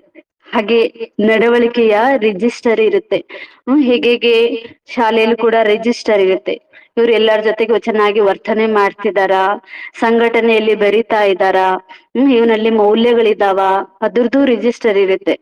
ಅಲ್ಲಿ A-B ಗ್ರೇಡ್ ಎಲ್ಲ ಕೊಡ್ತಾರೆ. ಹಾಗೆ ಬಾಬಾ ಕೂಡ ಹೇಳ್ತಿದ್ದಾರೆ, ಇಲ್ಲಿ ಕೂಡ ತಮ್ಮ ರಿಜಿಸ್ಟರ್ ನೋಡ್ತಾರೆ ಬಾಬಾ. ದೈವಿ ಗುಣಗಳು ಹೇಗಿದ್ದಾವೆ, ಇನ್ನು ಹಸುರಿ ಗುಣಗಳು ಎಲ್ಲಿವರೆಗಿದ್ದಾವೆ, ಯಾವ ತೆಗ್ದಿದ್ದಾರೆ, ಹೀಗೆ ಬಾಬಾ ನಮ್ಮ ಎಲ್ಲಾ ರಿಜಿಸ್ಟರ್ ಅನ್ನ ನೋಡ್ತಾರೆ. ಇಲ್ಲಿಯೂ ರಿಜಿಸ್ಟರ್ ಇರ್ಬೇಕಾಗಿದೆ. ಇದು ನೆನಪಿನ ಯಾತ್ರೆ ಆಗಿದೆ. ಹೀಗೆ ಬಾಬಾ ಹೇಳ್ತಾರೆ ಇಲ್ಲಿನೂ ರಿಜಿಸ್ಟರ್ ಇದೆ. ಎಷ್ಟೆಷ್ಟು ಸಮಯ ತಾವು ತಂದೆ ನೆನಪು ಮಾಡಿದಿರಿ, ಎಷ್ಟೆಷ್ಟು ದೈವಿ ಗುಣಗಳನ್ನ ಪ್ರದರ್ಶನ ಮಾಡಿದಿರಿ, ಎಷ್ಟು ದೈವಿ ಗುಣಗಳನ್ನ ತೋರಿಸ್ತಾ ಇದ್ದೀರಿ. ತಮ್ಮನ್ನ ಆತ್ಮನೆಂದು ತಿಳಿದು ತಂದೆಯನ್ನ ನೆನಪು ಮಾಡ್ಬೇಕಾಗಿದೆ. ನಾವು ಒಬ್ಬ ಒಂದು ಶರೀರವನ್ನ ಬಿಟ್ಟು ಮತ್ತೊಂದನ್ನ ತೆಗೆದುಕೊಳ್ಳುತ್ತೇವೆ ಎಂದು ಆತ್ಮನೇ ಮುಖದಿಂದ ಹೇಳುತ್ತೆ. ಈ ಶರೀರ ಬಿಡ್ತಾ ಇದ್ದೀನಿ, ಮತ್ತೊಂದು ಶರೀರ ತೆಗೆದುಕೊಳ್ತಾ ಇದ್ದೀನಿ. ಸತ್ಯಯುಗದಲ್ಲಿ ಹೋದಾಗ ಆತ್ಮನೇ ಹೇಳುತ್ತೆ, ಈ ಶರೀರ ನನ್ಗೆ ವೃದ್ಧ ಆಗಿದೆ, ಈ ಶರೀರದಲ್ಲಿ ಯಾವುದೇ ನನ್ಗೆ ಶಕ್ತಿ ಅನುಭವ ಆಗ್ತಾ ಇಲ್ಲ, ಹೊಸ ಶರೀರ ತೆಗೆದುಕೊಳ್ಬೇಕು ಆತ್ಮ ಹೇಳುತ್ತೆ ಅಂತ ಹೇಳಿ ಬಾಬಾ ಹೇಳ್ತಿದ್ದಾರೆ. ಇವೆಲ್ಲಾ ಮಾತುಗಳು ಈ ಬ್ರಹ್ಮ ತಂದೆಗೂ ಕೂಡ ತಿಳ್ಕೊಂಡಿರ್ಲಿಲ್ಲ. ಜ್ಞಾನದ ಸಾಗರ ತಂದೆನೆ ಬಂದು ಈ ರಥದಲ್ಲಿ ಕುಳಿತು ತಿಳಿಸ್ಕೊಡ್ತಿದ್ದಾರೆ. ಬ್ರಹ್ಮ ತಂದೆಗೂ ಕೂಡ ಇವೆಲ್ಲ ಗೊತ್ತಿರ್ಲಿಲ್ಲ ಈ ಮಾತು ಅಂತ ಹೇಳಿ ಬಾಬಾ ಹೇಳ್ತಿದ್ದಾರೆ. ಗೋಮುಖ ಎಂದು ಹೇಳಲಾಗುತ್ತೆ. ಕೇವಲ ಬಾಬಾ ಮುಖದ ಆಧಾರ ತೆಗೆದುಕೊಂಡು ಇಷ್ಟೆಲ್ಲಾ ಜ್ಞಾನದ ರಹಸ್ಯ ಹೇಳ್ತಿದ್ದಾರೆ. ಜ್ಞಾನದ ಸಾಗರ ಈ ಗೋಮುಖದ ಮೂಲಕ ಜ್ಞಾನ ಹೇಳ್ತಿದ್ದಾರೆ. ಎಲ್ಲಿ ನೀವು ಕುಳಿತಿದ್ದೀರಿ ಅಲ್ಲಿ ಮಂದಿರವೂ ಮಾಡಲ್ಪಟ್ಟಿದೆ. ಹೇಗೆ ನಿಮ್ಮ ಏನಿದೆಯೋ ಹಾಗೆ ಇಲ್ಲಿ ಮೆಟ್ಟಿಲುಗಳು ಇವೆ. ನಿಮಗೆ ಏರುವುದ್ರಲ್ಲಿ ಸುಸ್ತಾಗುವುದಿಲ್ಲ. ಹೀಗೆ ಬಾಬಾ ಹೇಳ್ತಿದ್ದಾರೆ. ತಾವು ಎಲ್ಲೆಲ್ಲಿ ಚೈತನ್ಯದಲ್ಲಿ ಕೂತಿರ್ತೀರಿ, ಮಧುಬನದಲ್ಲಿ ಇದೀರಂದ್ರೆ ಚೈತನ್ಯದಲ್ಲಿ ಬಾಬಾನ ಮಿಲನ ಮಾಡ್ತೀರಿ, ಅಲ್ಲಿ ಕೂಡ ನಿಮ್ಮ ನೆನಪಾರ್ಥಗಳು ಇದಾವೆ. ಹಾಗೆ ಬಾಬಾ ಹೇಳ್ತಿದ್ದಾರೆ, ಅದು ಪರ್ವತ ಶ್ರೇಣಿ ಆಗಿರುವುದ್ರಿಂದ ಹೇಗೆ ಏಣಿ ಚಿತ್ರವನ್ನ ತೋರಿಸ್ತಾರೆ ಬಾಬಾ, ಹಾಗೆ ನೀವು ಕೂಡ ಇಲ್ಲಿ ಏರಿ ಬರ್ಬೇಕಾಗತ್ತೆ. ಆದ್ರೆ ಏರುವುದ್ರಲ್ಲೂ ಸುಸ್ತಂತ ಆಗೋದಿಲ್ಲ. ನಿಮ್ಮಲ್ಲಿ ತಂದೆಯಿಂದ ಓದಿ ನೀವಿಲ್ಲಿ ತಂದೆಯಿಂದ ಓದಿ ರಿಫ್ರೆಶ್ ಆಗಲು ಬರುತ್ತೀರಿ. ಅಲ್ಲಿ ಬಹಳ ಉದ್ಯೋಗ ವ್ಯವಹಾರದ ಚಿಂತೆ ಇರುತ್ತೆ. ಮನೆಯಲ್ಲಿ ಊರ್ನಲ್ಲಿ ಇದ್ದಾಗ ಕೆಲಸ ಕಾರ್ಯ ವ್ಯವಹಾರದ ಚಿಂತೆ ಇರುತ್ತೆ. ಮಧುಬನಕ್ಕಾಗಿ ಹೋಗ್ತೀವಿ, ಯಾಕೆಂದ್ರೆ ರಿಫ್ರೆಶ್ ಆಗೋದಕ್ಕೆ, ಶಾಂತಿಯಿಂದ ಕೇಳುವುದು. ಇಲ್ಲಂತೂ ಶಾಂತಿಯಿಂದ ಕೇಳುವುದಕ್ಕೂ ಆಗೋದಿಲ್ಲ. ಇಲ್ಲಿ ಕುಳಿತಿದ್ದರೂ ಸಹ ಯಾರು ನೋಡದಿರಲಿ, ಬೇಗ ಮನೆಗೆ ಹೋಗೋಣ ಎಂದು ಸಂಕಲ್ಪ ಕೂಡ ನಡೀತಾ ಇರುತ್ತೆ. ಹೀಗೆ ಬಾಬಾ ಹೇಳ್ತಾರೆ, ಬಾಬಾನ್ ಮನೇಲಿದ್ದಾಗ ಅಲ್ಲಿ ಕೆಲ್ಸ ಕಾರ್ಯ ಒತ್ತಡ ಇರುತ್ತೆ. ಬೇಗ ಕ್ಲಾಸ್ ಮುಗಿಸ್ರೆ ಮನೆಗ್ ಹೋಗ್ಬೇಕು, ಮುಗೀತಿದ್ದಂಗೆ ಯಾವಾಗ ಎದ್ದೋಗ್ಲಿ ಕಾಯ್ತಾ ಇರ್ತೀರಿ, ಸಂಕಲ್ಪ ನಡೀತೆ ಅಂತ ಹೇಳಿ ಬಾಬಾ ಹೇಳ್ತಿದ್ದಾರೆ. ಎಷ್ಟೊಂದು ಚಿಂತೆಗಳು ಇಲ್ಲಿರುತ್ತೆ, ಅಲ್ಲಿ ಯಾವುದೇ ಚಿಂತೆ ಇರೋದಿಲ್ಲ. ಹೇಗೆ ಹಾಸ್ಟೆಲ್ ನಲ್ಲಿ ಇರ್ತಾರೆ, ಇಲ್ಲಿಯ ಈಶ್ವರಿಯ ಪರಿವಾರವಾಗಿದೆ. ಅಲ್ಲಿ ಹೋದಾಗ ಕೇವಲ ಬಾಬಾ ನೆನಪು, ಸೇವೆ ಮಾಡೋದು, ಊಟ ಮಾಡೋದು, ಯೋಗದಲ್ಲಿರೋದು, ಕ್ಲಾಸ್ ಕೇಳೋದು. ಯಾವ ಉದ್ಯೋಗ ಇಲ್ಲ, ಚಿಂತೆ ಇಲ್ಲ. ಬಾಬಾ ಹೇಳ್ತಾರೆ ಎಷ್ಟು ನಿಶ್ಚಿಂತ ಇರ್ತೀರಿ, ಹಾಸ್ಟೆಲ್ ತರ ಇರ್ತೀರಿ ಅಂತ ಹೇಳಿ ಬಾಬಾ ಹೇಳ್ತಿದ್ದಾರೆ. ಶಾಂತಿಧಾಮದಲ್ಲಿ ಸಹೋದರರಾಗಿರ್ತೀರಿ, ಇಲ್ಲಿ ಸಹೋದರಿಯರಾಗಿರ್ತೀರಿ. ಪರಂಧಾಮದಲ್ಲಿದ್ದಾಗ ಸಹೋದರ, ಹಾಸ್ಟೆಲ್ ನಲ್ಲಿದ್ದಾಗ ಸಹೋದರಿ ಬ್ರಾಹ್ಮಣ ಆಗಿರ್ತೀರಿ. ಏಕೆಂದ್ರೆ ಇಲ್ಲಿ ಪಾತ್ರವನ್ನ ಅಭಿನಯಿಸ್ಬೇಕಾಗಿದೆ, ಹಾಗಾಗಿ ಶರೀರದಲ್ಲಿರ್ಬೇಕಾಗಿದೆ. ಸತ್ಯುಗದಲ್ಲೂ ನೀವು ಪರಸ್ಪರ ಸಹೋದರಿಯರೇ ಇರ್ತೀರಿ. ಅದಕ್ಕೆ ಅದ್ವೈತ ರಾಜಧಾನಿ ಎಂದೇ ಹೇಳಲಾಗುತ್ತೆ. ಅಲ್ಲಿ ಕಲಹ ಜಗಳಗಳು ಏನೂ ಆಗೋದಿಲ್ಲ. ಈಗ ನೀವು 84 ಜನ್ಮಗಳನ್ನ ತೆಗೆದುಕೊಳ್ತಾ ಇದ್ರಿ, ಈಗಂತೂ ಪೂರ್ಣ ಜ್ಞಾನ ಸಿಕ್ಕಿದೆ. ಹೀಗೆ ಬಾಬಾ ಹೇಳ್ತಿದ್ರೆ ಎಲ್ಲಾ 84 ಜನ್ಮನು ಮುಗಿದೋಯ್ತು. ಎಲ್ಲಾ ಜ್ಞಾನ ಸಿಕ್ಕಾಗ್ಬಿಟ್ಟಿದೆ ಅಂತ ಹೇಳಿ ಬಾಬಾ ಹೇಳ್ತಿದ್ದಾರೆ. ಯಾರು ಹೆಚ್ಚಿನ ಭಕ್ತಿ ಮಾಡಿರುವರು ಅವರ ಲೆಕ್ಕವನ್ನ ತಂದೆ ತಿಳಿಸ್ತಾ ಇದ್ದಾರೆ. ಹೆಚ್ಚು ಭಕ್ತಿ ಮಾಡಿದವ್ರದೇ ಹೆಚ್ಚು ಜ್ಞಾನ. 84 ಜನ್ಮ ಪೂರ್ಣ ಆಯ್ತು ಅಂತ ಹೇಳಿ ಬಾಬಾ ಹೇಳ್ತಾ ಇದ್ದಾರೆ. ಲೆಕ್ಕನ ಬಾಬಾ ಹೇಳ್ತಿದ್ದಾರೆ. ನೀವೇ ಶಿವನ ಅವ್ಯಭಿಚಾರಿ ಭಕ್ತಿಯನ್ನು ಕೂಡ ಮಾಡಿದಿರಿ, ಆರಂಭಿಸಿದಿರಿ, ನಂತರ ವೃದ್ಧಿ ಆಗುತ್ತಾ ಹೋಗುತ್ತದೆ. ಇದೆಲ್ಲವೂ ಭಕ್ತಿನೇ ಆಗಿದೆ. ಭಕ್ತಿ ಪ್ರಾರಂಭ ಮಾಡಿದವರು ತಾವು ಮಕ್ಕಳೇ ಅಂತ ಹೇಳಿ ಬಾಬಾ ಹೇಳ್ತಿದ್ದಾರೆ. ಯಾಕೆಂದ್ರೆ ಮೊದಲು ಶಿವನ ಮಂದಿರ ಕಟ್ಟಿದಿರಿ, ಅವ್ಯಭಿಚಾರಿ ಭಕ್ತಿನೂ ಮಾಡಿದ್ರಿ, ಒಬ್ಬ ಶಿವನನ್ನೇ ಭಕ್ತಿ ಮಾಡಿದ್ರಿ. ಆರಂಭ ಮಾಡಿದವ್ರೆ ತಾವು ಮಕ್ಕಳು. ಅಲ್ಲಿಂದ ಇಲ್ಲಿವರೆಗೂ ಕಲಿಯುಗದ ಅಂತ್ಯದವರೆಗೂ ಭಕ್ತಿ ಮಾಡಿದಿರಿ. ಕೊನೆಯಲ್ಲಿ ಬಾಬಾ ಬಂದು ಭಕ್ತಿಯ ಫಲ ಆಯ್ಕೆ ಮಾಡ್ಕೊಳ್ತಾರೆ. ಜ್ಞಾನವು ಒಂದೇ ಆಗಿದೆ. ಈಗ ಬಾಬಾ ಇದನ್ನ ಓದಿಸ್ತಾ ಇದ್ದಾರೆ. ಈ ಬ್ರಹ್ಮಾರವರು ಏನನ್ನೂ ಕೂಡ ತಿಳ್ಕೊಂಡಿರ್ಲಿಲ್ಲ. ಯಾರು ಗ್ರೇಟ್ ಗ್ರೇಟ್ ಗ್ರ್ಯಾಂಡ್ ಫಾದರ್ ಆಗಿರುವವರು ಅವರು ಈ ರೀತಿ ಇದ್ದಾರೆ, ಮತ್ತೆ ಇವರೇ ಮಾಲೀಕರಾಗ್ತಿದ್ದಾರೆ. ಅದೇ ತರಹ ತಾವು ಕೂಡ ತತ್ತತ್ವಂ ಅಂತ ಹೇಳಿ ಬಾಬಾ ಹೇಳ್ತಿದ್ದಾರೆ. ಗ್ರೇಟ್ ಗ್ರೇಟ್ ಗ್ರ್ಯಾಂಡ್ ಫಾದರ್ ಬ್ರಹ್ಮ ತಂದೆ ಆಗಿದ್ದಾರೆ. ಅವರು ಈಗ ಹೇಗಿದ್ದಾರೋ ಹಾಗೆ ತಾವು ಕೂಡ ಅದೇ ರೀತಿ ಆಗುವವರಿದ್ದಾರೆ. ಪೂರ್ವಜರು ಅಂತ ಬಾಬಾ ಹೇಳ್ತಾರೆ. ನೀವು ಕೂಡ ಹಿರಿಯರೇ ಆಗಿದ್ದೀರಿ, ವಿಶ್ವದ ಮಾಲೀಕರಾಗುವವರಿದ್ದೀರಿ. ಹೀಗೆ ಬಾಬಾ ಹೇಳ್ತಿದ್ರ. ಅದರಂತೆ ತಾವು ಕೇವಲ ಒಬ್ಬರೇ ಮಾಲೀಕ ಆಗೋದಿಲ್ಲ, ನೀವು ಪುರುಷಾರ್ಥ ಮಾಡ್ತಾ ಇದ್ದೀರಿ. ಇದು ಬೇಹದ್ದಿನ ಶಾಲೆ. ನಾವು ಬ್ರಹ್ಮ ತಂದೆ ಸಮಾನ ಆಗ್ಬೇಕು, ನಾವು ಅವ್ಯಕ್ತ ಆಗ್ಬೇಕು, ನಾವು ಸಂಪನ್ನ ಆಗ್ಬೇಕು. ಅಂಥದ್ದೇ ಪುರುಷಾರ್ಥ ಮಾಡ್ತಿದ್ದೀರಿ. ಈ ಶಾಲೆಯಲ್ಲಿ ಅದೇ ವಿದ್ಯಾಭ್ಯಾಸನೇ ಕಲಿಸಲಾಗತ್ತೆ. ಹಾಗಾಗಿ ಕೇವಲ ಒಬ್ಬ ಬ್ರಹ್ಮ ತಂದೆ ಮಾತ್ರ ಪುರುಷ ನಂಬರ್ 1 ಆಗೋದಿಲ್ಲ, ತಾವೆಲ್ಲರೂ ಆಗೋರಿದ್ದೀರಿ ಅಂತ ಹೇಳಿ ಬಾಬಾ ಹೇಳ್ತಿದ್ದಾರೆ. ಇದರ ಶಾಖೆಗಳು ಬಹಳಷ್ಟಿದಾವೆ. ಒಂದೇ ಶಾಲೆನೇ ಇರೋದು, ಓದಿಸೋ ಶಿಕ್ಷಕರು ಒಬ್ಬರೇ ಇರೋದು, ಆದ್ರೆ ಇದರ ಶಾಖೆಗಳು ಮಾತ್ರ ಬೇರೆ ಬೇರೆ ಇದೆ. ಗಲ್ಲಿ ಗಲ್ಲಿ ಮನೆ ಮನೆಯಲ್ಲೂ ಇದರ ಶಾಖೆಗಳಿದ್ದಾವೆ, ಹಳ್ಳಿ ಹಳ್ಳಿಯಲ್ಲೂ ಇದರ ಶಾಖೆಗಳಿದ್ದಾವೆ. ನಾವು ನಮ್ಮ ಮನೆಯಲ್ಲೇ ಚಿತ್ರವನ್ನಿಟ್ಟುಕೊಂಡಿದ್ದೇವೆ. ಮಿತ್ರ ಸಂಬಂಧಿ ಮೊದಲಾದವರು ಯಾರೇ ಬರಲಿ ಅವರಿಗೂ ತಿಳಿಸುತ್ತೇವೆ. ಹೀಗೆ ಬಾಬಾ ಹೇಳ್ತಿದ್ದಾರೆ. ಇದರ ಶಾಖೆ ಎಷ್ಟು ವಿಸ್ತಾರ ಆಗಿದೆ ಅಂದ್ರೆ ಗಲ್ಲಿ ಗಲ್ಲಿಯಲ್ಲಿ ಇದಾವೆ, ಹಳ್ಳಿ ಹಳ್ಳಿಯಲ್ಲಿ ಇದಾವೆ, ಮನೆ ಮನೆಯಲ್ಲೂ ಕೂಡ ಬಾಬಾರವರ ಚಿತ್ರ ಇದಾವೆ. ಮನೆಯಲ್ಲೂ ಯಾಕೆ ಇಟ್ಕೊಂಡಿದ್ದೀರಿ ಬಾಬಾ ಹೇಳ್ತಾರೆ. ಮಿತ್ರ ಸಂಬಂಧಿಗಳು ಬರ್ತಾರೆ, ಫ್ರೆಂಡ್ಸ್ ಬರ್ತಾರೆ, ಅವ್ರಿಗೆಲ್ಲ ತೋರ್ಸ್ಬೇಕು, ಬಾಬಾರವರ ಸಂದೇಶ ಹೇಳ್ಬೇಕು. ಅದು ಮನೇನು ಪಾಠ ಶಾಲೆನೆ ಅಂತ ಹೇಳಿ ಬಾಬಾ ಹೇಳ್ತಾರೆ. ಅದನ್ನು ಕೂಡ ಶಾಖೆನೇ ಆಗಿದೆ. ಹೀಗೆ ಬಾಬಾ ತಿಳಿಸ್ತಾ ಇದ್ದಾರೆ. ಯಾರು ಈ ವೃಕ್ಷದ ಎಲೆಗಳಾಗಿರುವವರು ಅವರು ಬಂದು ಬಿಡುತ್ತಾರೆ. ಹೀಗೆ ಬಾಬಾ ಹೇಳ್ತಾರೆ. ದೇವತಾ ಕುಲದವ್ರು ಯಾರಾಗಿರ್ತಾರೆ, ಎಲ್ಲ ಕಡೆ ಚಿತ್ರ ಹೇಳ್ತಾ ಹೋದ್ರೆ ನೋಡಿದ್ರೆ ಸಾಕು, ಅವ್ರು ನಿಮ್ಮ ಕುಲದವ್ರಾಗ್ತಾರೆ. ಆತ್ಮನಲ್ಲಿರುವ ಸಂಸ್ಕಾರ ಇಮರ್ಜ್ ಆಗತ್ತೆ. ಆಗ ಈ ಎಲೆದವರಾಗಿದ್ರೆ ಅವರ ಕಲ್ಯಾಣ ಆಗ್ಬಿಡುತ್ತೆ. ಚಿತ್ರವನ್ನ ಕುರಿತು ತಿಳಿಸುವುದು ಸಹಜವಾಗುವುದು. ಬಹಳಷ್ಟು ಶಾಸ್ತ್ರಗಳನ್ನ ಓದಿದ್ದಾರೆ, ಈಗ ಎಲ್ಲವನ್ನ ಮರಿಬೇಕಾಗಿದೆ. ಹೀಗೆ ಭಕ್ತಿಯಲ್ಲಿ ಬಹಳ ಶಾಸ್ತ್ರಗಳನ್ನ ಓದಿದ್ದೀರಿ. ಬಾಬಾ ಹೇಳ್ತಾರೆ ಈಗೆಲ್ಲ ಮರೀರಿ. ಬಾಬಾ ಏನ್ ಶ್ರೀಮತ ಹೇಳ್ತಿದ್ದಾರೆ, ಏನ್ ಓದಿಸ್ತಿದ್ದಾರೆ, ಓದ್ಬೇಕಾಗಿದೆ.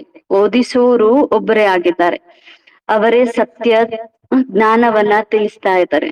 ಓದಿಸೋರುನು ಒಬ್ರೇನೆ, ಅವರೇ ಎಲ್ಲಾ ಜ್ಞಾನವನ್ನ ತಿಳಿಸ್ತಿದ್ದಾರೆ, ಸತ್ಯ ಜ್ಞಾನವನ್ನು. ಓಂ ಶಾಂತಿ. मीठे मीठे सिखलते बच्चों प्रति माता पिता बाप दादा का याद प्यार और गुड मॉर्निंग. रूहानी बाप की रूहानी बच्चों को नमस्ते. रूहानी बच्चों की रूहानी बाप दादा को याद प्यार और नमस्ते नमस्ते नमस्ते.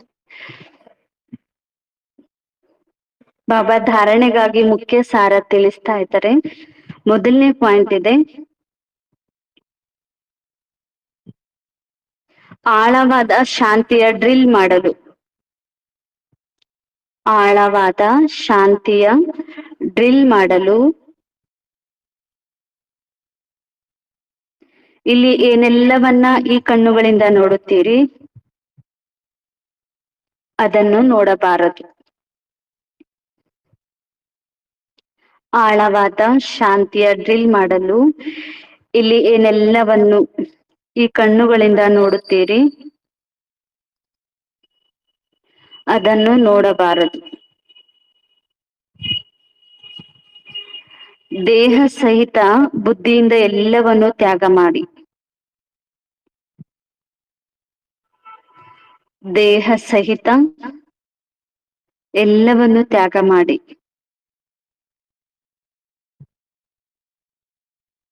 ತಮ್ಮ ಮನೆ ಮತ್ತು ರಾಜ್ಯದ ಸ್ಮೃತಿಯಲ್ಲಿರಬೇಕಾಗಿದೆ. ತಮ್ಮ ಮನೆ ಮತ್ತು ರಾಜ್ಯದ ಸ್ಮೃತಿಯಲ್ಲಿರಬೇಕಾಗಿದೆ.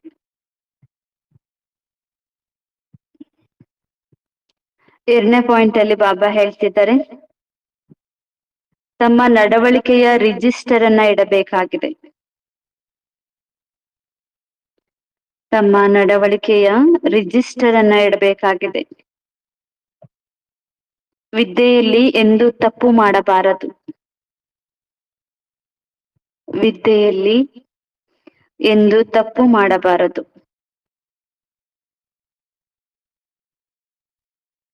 ಈ ಪುರುಷೋತ್ತಮ ಸಂಗಮಯುಗದಲ್ಲಿ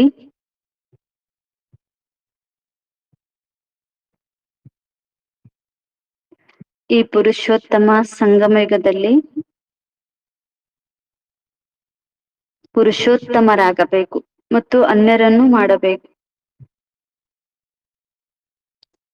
ಪುರುಷೋತ್ತಮರಾಗಬೇಕು ಮತ್ತು ಅನ್ಯರನ್ನು ಮಾಡಬೇಕು. ಬಾಬಾ ವರದಾನ ತಿಳಿಸ್ತಾ ಇದ್ದಾರೆ.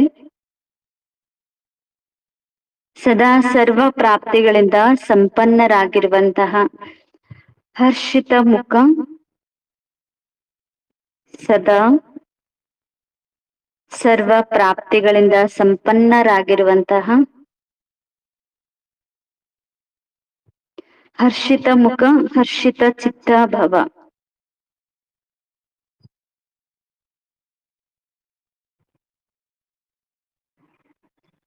ಬಾಬಾ ಇದ್ರ ಅರ್ಥ ಹೇಳ್ತಿದ್ದಾರೆ. ಎಂದಾದರೂ ಯಾವುದೇ ದೇವಿ ಅಥವಾ ದೇವತಾ ಮೂರ್ತಿಯ ಮಾಡಿದಾಗ ಅದರಲ್ಲಿ ಚಹರೆ ಮತ್ತು ಸದಾ ಹರ್ಷಿತತನವನ್ನ ತೋರಿಸುತ್ತಾರೆ. ದೇವತಾ ಮೂರ್ತಿಯನ್ನ ಮಾಡ್ತಾರೆ ಅಥವಾ ದೇವತಾ ಚಿತ್ರವನ್ನ ತೆಗಿತಾರೆ ಅಂದ್ರೆ ಆ ಮೂರ್ತಿಯಲ್ಲಿ ಚಹರೆಯಲ್ಲಿ ಹರ್ಷಿತ ಮುಖ ಕಾಣಬೇಕು. ತೋರಿಸ್ತಾರೆ. ಬಾಲ ಮಂದಿರ, ಬಾಲರಾಮನ ಮೂರ್ತಿ ಪ್ರತಿಷ್ಠಾಪನೆ ಆದಾಗ ಅದ್ರಲ್ಲಿ ಎಷ್ಟು ಹಸನ್ಮುಖತೆ ಇದೆ, ಮಂದಹಾಸ ಇದೆ, ಅದ್ರಲ್ಲಿ ಎಷ್ಟು ಚೆನ್ನಾಗಿ ಕೆತ್ತಿದ್ದಾರೆ, ಉದಾಹರಣೆ ತೋರಿಸ್ತಾರೆ. ಹಾಗೆ ಬಾಬಾ ಹೇಳ್ತಿದ್ದಾರೆ, ದೇವತಾ ಮೂರ್ತಿ ಅಂದ್ರೆ ಅಲ್ಲಿ ಮುಖ್ಯವಾಗಿ ಚಹರೆ ಹೆಂಗಿದೆ ಅನ್ನೋದನ್ನ ನೋಡ್ತಾರೆ. ಹರ್ಷಿತ ಮುಖ ಇರುವಂತ ಚಹರೆವನ್ನೇ ತೋರಿಸ್ತಾರೆ.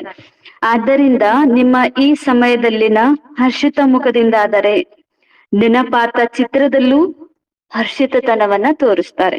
ಯಾರು ಸಂಗಮಯುಗದಲ್ಲಿ ಹರ್ಷಿತ ಮುಖರಾಗಿರ್ತಾರೆ, ಖುಷಿಯಲ್ಲೇ ಇರ್ತಾರೆ, ಅದರ ನೆನಪಾರ್ತಾನೆ ಭಕ್ತಿಯಲ್ಲಿ ಆ ಹರ್ಷಿತ ಚಿತ್ರ ತೋರಿಸ್ತಾರೆ. ಚಿತ್ರದ ನೆನಪಾರ್ಥ ಆಗತ್ತೆ. ಹರ್ಷಿತ ಮುಖ ಅರ್ಥಾತ್ ಸದಾ ಸರ್ವ ಪ್ರಾಪ್ತಿಗಳಿಂದ ಸಂಪನ್ನ. ಹರ್ಷಿತ ಮುಖ ಯಾವಾಗಿರುತ್ತೆ? ಬಾಬಾ ಹೇಳ್ತಾರೆ, ಒಳಗಿಂದ ಯಾರು ಸಂಪನ್ನ ಆಗಿರ್ತಾರೆ ಅದರ ಹೊಳಪು, ಅದರ ಖುಷಿ, ನಶೆ ಮುಖದಲ್ಲಿ ಕಾಣಿಸುತ್ತೆ. ಹೊಳಗೆ ಗೊಂದಲ, ಚಿಂತೆ, ಕೊರತೆಗಳಿದ್ರೆ ಬಾಬಾ ಅದು ಮುಖದಲ್ಲಿ ಕಾಣಿಸೋದಿಲ್ಲ.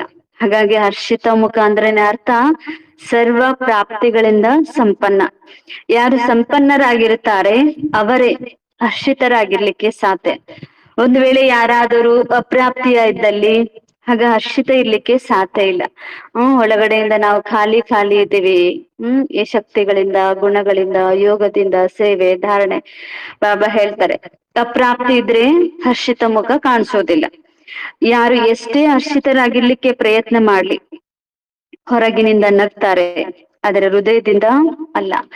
ಹೀಗೆ ಬಾಬಾ ಹೇಳ್ತಿರೋ, ಒಂದ್ ವೇಳೆ ಒಳಗಿಂದ ನಾವು ಅಪ್ರಾಪ್ತಿ ಆಗಿದೀವಿ, ಖಾಲಿ ಇದ್ದೀವಿ, ಹೊರಗಡೆ ಮಾತ್ರ ನಗುವ ರೀತಿಯಲ್ಲಿ ತೋರಿಸ್ತಿದೀವಿ. ಬಾಬಾ ಹೇಳ್ತಾರೆ, ನೀವೆಷ್ಟು ಹೊರಗಿಂದ ನಗು ತೋರಿಸಿದ್ರು ಒಳಗಡೆ ಹೃದಯ ಖಾಲಿ ಇರುತ್ತೆ. ಅದು ನಿಮ್ಮ ಮುಖದಲ್ಲಿ ಕಾಣಿಸೋದೇ ಇಲ್ಲ. ನೀವೆಷ್ಟು ತೋರಿಸ್ಬೇಕು, ನಾನ್ ಖುಷಿಯಲ್ಲಿ ಇದೀನಿ ಅಂತ ಹೇಳಿ ತೋರ್ಪಡಿಕೆ ಮಾಡ್ತೀರಂದ್ರೆ ಅದು ಕಾಣಿಸೋದೇ ಇಲ್ಲ ಅಂತ ಹೇಳಿ ಬಾಬಾ ಹೇಳ್ತಿದ್ದಾರೆ. ನೀವಂತೂ ಹೃದಯದಿಂದ ಮುಗುಳ್ನೋಗ್ತೀರಿ, ಯಾಕೆಂದ್ರೆ ಸರ್ವ ಪ್ರಾಪ್ತಿಗಳಿಂದ ಸಂಪನ್ನ ಹರ್ಷಿತ ಚಿತ್ತದವರಾಗಿದ್ದೀರಿ. ಬಾಬಾರವರ ಮಕ್ಕಳು ಹೀಗಿರ್ತೀರಿ, ಹೃದಯದಿಂದ ಮುಗುಳ್ನಗೋರು, ಹೃದಯದಿಂದ ಖುಷಿಯಲ್ಲಿದ್ದೀರಿ, ಸಂಪನ್ನ ಆಗಿದ್ದೀರಿ. ಹಾಗಾಗಿ ಸರ್ವ ಪ್ರಾಪ್ತಿಗಳಿಂದ ಹರ್ಷಿತ ಚಿತ್ತದವರಾಗಿದ್ದೀರಿ ಅಂತ ಹೇಳಿ ಬಾಬಾ ಹೇಳ್ತಿದ್ದಾರೆ. ಸ್ಲೋಗನ್ ಇದೆ, ಪಾಸ್ ವಿತ್ ಆನರ್ ಆಗಬೇಕೆಂದರೆ,